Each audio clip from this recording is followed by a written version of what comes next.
Talizoba, here are the weekly highlights of Arakan. Over 2,000 IDPs in An in urgent need of emergency aid. Dengue fever outbreaks in villages of Rahu Township. Sexual assault suspect re-arrested, judge under investigation. Civilians injured by landmine near Myanmar military camp in Dongo. 4 civilians arrested in Kyaukphyu for allegedly sheltering defecting soldiers.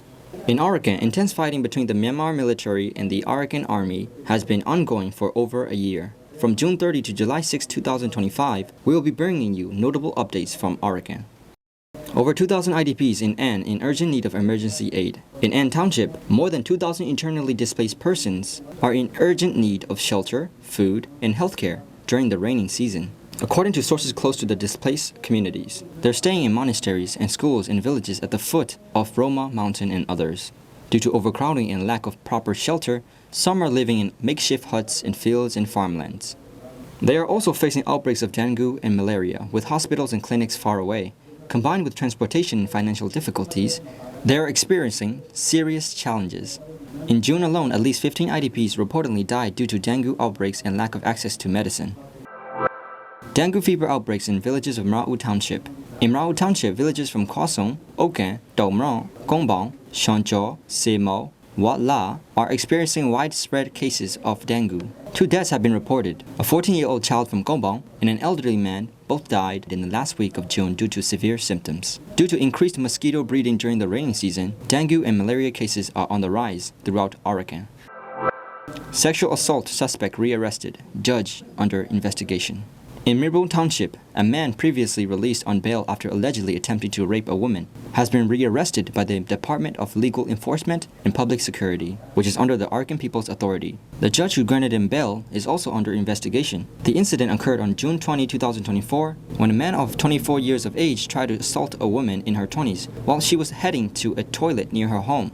He dragged her toward a nearby bush but was caught when a villager saw the scene. The family filed a case under Penal Code 325, causing grievous hurt, 452, house trespass, and 307, attempt to murder.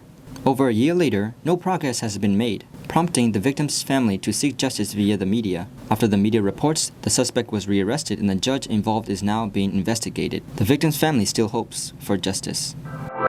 Civilian injured by landmine near Myanmar military camp in Dongo. On the morning of June 30 in Dongo, a landmine explosion injured a 38-year-old man, Usonai, who was out collecting vegetables with his wife near the area of the former Myanmar military base, Military Operations Command Headquarters No. 5.